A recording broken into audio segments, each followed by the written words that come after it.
Welcome to my YouTube channel. आज के इस वीडियो में हम लोग बात करेंगे लगभग 100 जीके जीएस प्लस कंप्यूटर के इम्पोर्टेंट क्वेश्चन के बारे में, जो आपके आरआरबी एनटीपीसी सेकेंड फेज में पूछे जाने की पूरी पूरी संभावना है। क्योंकि फर्स्ट फेज की जो आपकी एग्ज़ाम हुई है, उस एग्ज़ाम के आधार पर हमने यह क्वेश्चन तैयार किए हैं जो आपके एग्ज़ाम की दृष्टि से बहुत ही इम्पोर्टेंट है। तो अगर आप भी आरआरबी एनटीपीसी एग्ज़ाम की परीक्षा देने वाले हैं और आपका एग्ज़ाम आने वाले दिनों में है या सेकंड शिफ्ट में है, तो आपके लिए यह वीडियो बहुत ही महत्वपूर्ण है। तो आप इस वीडियो में शुरू से लेकर अंत तक बने रहें। और जो लोग जीके और जीएस के कंप्लीट तैयारी चाहते हैं, उनके लिए भी यह वीडियो बहुत महत्वपूर्ण है। तो आप इस वीडियो में बने रहें। पहला क्वेश्चन है कि हीरे में कार्बन परमाणु कितने परमाणु से जुड़ा होता है। क्वेश्चन है, हीरे में प्रत्येक कार्बन परमाणु कितने कार्बन परमाणु से जुड़ा होता है। तो इसका राइट आंसर क्या हो जाएगा? तो इसका राइट आंसर आपका ऑप्शन बी हो जाएगा, 4। हीरे में प्रत्येक कार्बन परमाणु 4 कार्बन परमाणुओं से जुड़े होते हैं। तो option B will be right answer हो जाएगा। हिंदी इंग्लिश दोनों में आपके पास क्वेश्चन अवेलेबल होंगे। अगला प्रश्न है, 16 मिनट में मिनट की सुई घंटे की सुई के सापेक्ष डैश आगे बढ़ती है। 16 मिनट में मिनट की सुई घंटे की सुई के सापेक्ष डैश आगे बढ़ती है, तो 88 डिग्री आगे बढ़ती है। तो 88 डिग्री आपका option D will be right answer हो जाएगा। अगला प्रश्न है कि एमएस धोनी सभी डैश प्रमुख आईसीसी ट्रॉफियां प्राप्त करने वाले विश्व के एकमात्र कप्तान है।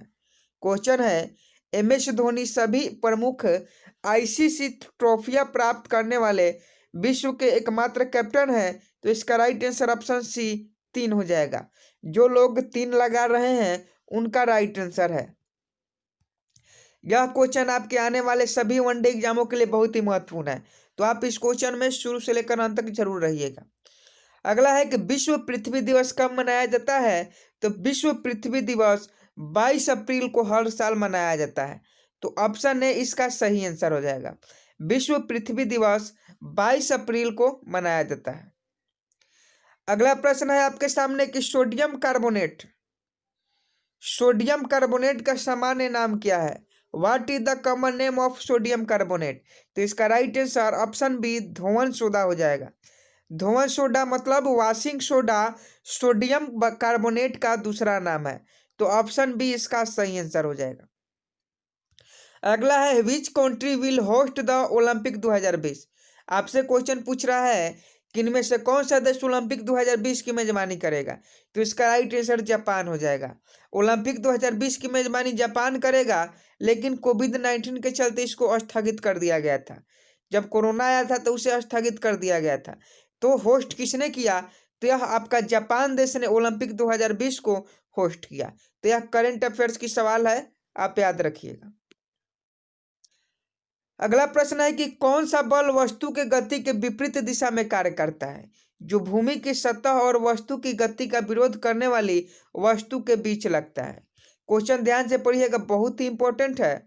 क्वेश्चन है, कौन सा बल वस्तु के गति के विपरीत दिशा में कार्य करता है, जो भूमि की सतह और वस्तु की गति का विरोध करने वाली वस्तु के बीच लगता है।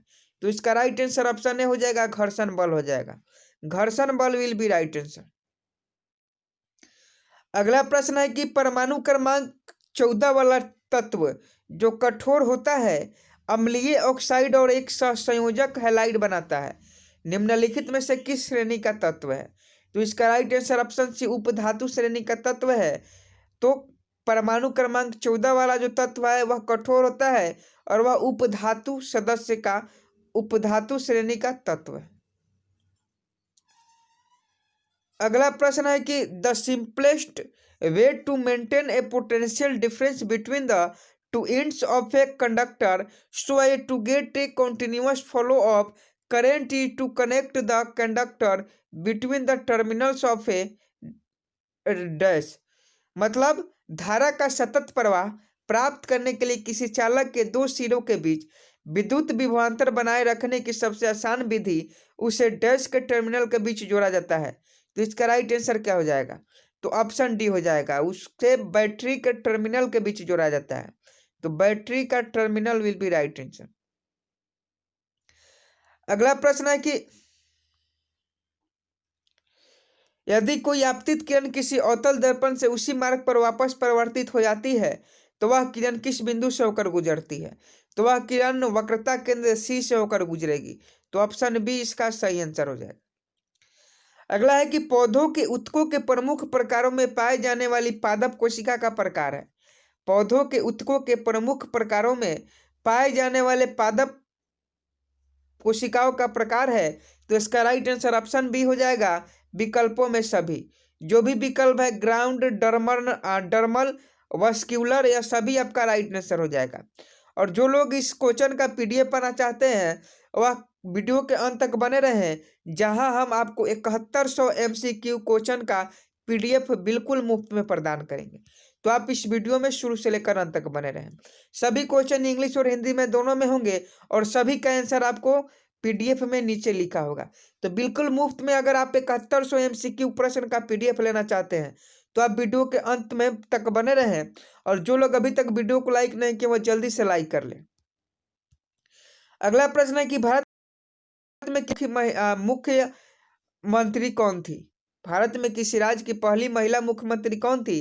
तो इसका राइट आंसर ऑप्शन बी सुचिता कृपलानी हो जाएगी। सुचिता कृपलानी जो थी और भारत की पहली राज्य की पहली महिला मुख्यमंत्री थी। अगला है इनमें कौन सा ऐसा इकाई में मोल का प्रतीक है? The symbol of mole in SI units. तो इसका राइट आंसर ऑप्शन बी हो जाएगा मोल। मोल जो है वह मोल का प्रतीक है। एसआई मात्रक मोल का मोल इनवर्स होता है, यहाँ इनवर्स छोड़ दिया है। अगला प्रश्न आपके एग्जाम में पूछ सकता है कि इंदिरा गांधी अंतर्राष्ट्रीय हवाई अड्डा किस शहर में स्थित है? तो इंदिरा गांधी अंतर्राष्ट्रीय हवाई अड्डा नई दिल्ली में स्थित है, तो नई दिल्ली इसका राइट आंसर हो जाएगा। इंदिरा गांधी नेशनल एयरपोर्ट जो है वह नई दिल्ली में है। अगला है कि scurvy the symptoms of which include bleeding gums may be prevented by adding to the diet. Hindi में इसका अर्थ समझते हैं कि स्कर्वी रोग जिसके लक्षण में मसूरों से खून आना शामिल है उसे आहार में डस शामिल करके रोका जा सकता है, तो इसका राइट आंसर ऑप्शन सी। आहार में उसे विटामिन सी शामिल करके रोका जा सकता है, जिसे स्कर्वी रोग को विटामिन सी आहार में शामिल करके रोका जा सकता है, तो इसे याद रखिएगा। अगला है कि export promotion council for handicrafts का मुख्यालय कहाँ स्थित है? EPCH जिसका full form export promotion council for handcrafts होता है, इसका मुख्यालय कहाँ स्थित है? तो यह नई दिल्ली में इसका मुख्यालय है। EPCH का मुख्यालय नई दिल्ली में। अगला है कि मवेशियों में मैड काऊ रोग किस वजह से होता है? तो मवेशियों में मैड काऊ रोग मांस और हड्डी युक्त भोजन खाए, तो इसका राइट आंसर ऑप्शन डी हो जाएगा। मवेशियों में मैड काऊ रोग जो होता है मांस और हड्डी युक्त भोजन से होता है। अगला है कि transpiration decrease in dust condition, मतलब स्थितिज ऊर्जा डस्ट स्थितियों में वाष्पोत्सर्जन कम हो जाता है। मतलब वाष्पोत्सर्जन कब कम हो जाता है? जब उच्च आर्द्रता होता है। अगर उच्च आर्द्रता हो तो वाष्पोत्सर्जन की क्रिया कम होती है, तो ऑप्शन सी इसका राइट आंसर हो जाएगा। अगला एक निम्नलिखित में से कौन सा एक सूक्ष्म पोषक तत्व है? निम्नलिखित में से कौन सा एक सूक्ष्म पोषक तत्व है? तो इसका राइट आंसर आयोडीन हो जाएगा। आयोडीन जो है वह सूक्ष्म पोषक तत्व है जो बहुत ही कम मात्रा में लिया जाता है। अगला प्रश्न है कि सभी बिजली के उपकरण जैसे इलेक्ट्रिक आयरन, टोस्टर्स, इलेक्ट्रिक केतली, हेयर ड्रायर आदि में कौन सा सिद्धांत शामिल है? तो इसका राइट आंसर करंट का ताप प्रभाव हो जाएगा। करंट का ताप प्रभाव विल बी राइट आंसर हो जाएगा। अगला है किस भौतिक राशि का मात्रा कम है? तो इसका राइट आंसर प्रतिरोध हो जाएगा। प्रतिरोध का जो ऐसा ही मात्रक होता है वह ओम होता है। अगला है कि माइकोलॉजी के अध्ययन से संबंधित है। माइकोलॉजी के अध्ययन से संबंधित है, तो माइकोलॉजी के अध्ययन से संबंधित कवक है। कवक का अध्ययन माइकोलॉजी में किया जाता है, तो option B will be right answer. अगला है कि कान्हा टाइगर रिजर्व कहाँ स्थित है? Where is the Kanha tiger reserve located? तो इसका right answer option C Madhya Pradesh हो जाएगा। मध्य प्रदेश में कान्हा टाइगर रिजर्व स्थित है। अगला है द्विनिषेचन का गुण है। द्विनिषेचन का डैश गुण है, तो इसका राइट आंसर आवृत्त बीजी हो जाएगा। द्विनिषेचन आवृत्त बीजी का गुण है, तो ऑप्शन सी इस क्वेश्चन का सही आंसर हो जाएगा। अगला है निम्नलिखित में से कौन सा पृथ्वी पर पाए जाने वाला सबसे हल्का पदार्थ है? तो एरोग्रेफिन जो है वह पृथ्वी पर पाया जाने वाला सबसे हल्का पदार्थ है, तो एरोग्रेफिन विल बी राइट आंसर हो जाएगा। अगला प्रश्न है कि बीरबल किस मुगल सम्राट के दरबार के सदस्य था? तो सभी लोग जानते हैं कि अकबर के शासनकाल में 9 रत्न थे, जिसमें बीरबल भी शामिल था। तो बीरबल अकबर मुगल सम्राट के दरबार का सदस्य था, तो अकबर इस प्रश्न का राइट आंसर हो जाएगा। और जो लोग अभी तक चैनल को सब्सक्राइब नहीं किए हैं और वीडियो को लाइक नहीं किए हैं, वह जल्दी से अपना काम कर लें, और पीडीएफ लेने के लिए आप वीडियो के अंत तक जरूर जुड़े रहें। अगला है कि मानव कान की सामान्य श्रव्य सीमा क्या है? तो मानव कान की श्रव्य सीमा 20 हर्ट्ज से 20 किलो हर्ट्ज है, मतलब 20 हर्ट्ज से 20,000 हर्ट्ज है। अगला है उत्तराखंड के पहले मुख्यमंत्री कौन थे? तो नित्यानंद स्वामी जी। नित्यानंद स्वामी जी उत्तराखंड के पहले मुख्यमंत्री थे। अगला प्रश्न है निम्नलिखित में से कौन सा एक जौ निम्नकरणीय अपशिष्ट नहीं है? तो इसका राइट आंसर ऑप्शन डी हो जाएगा, पॉलीथीन की थैली।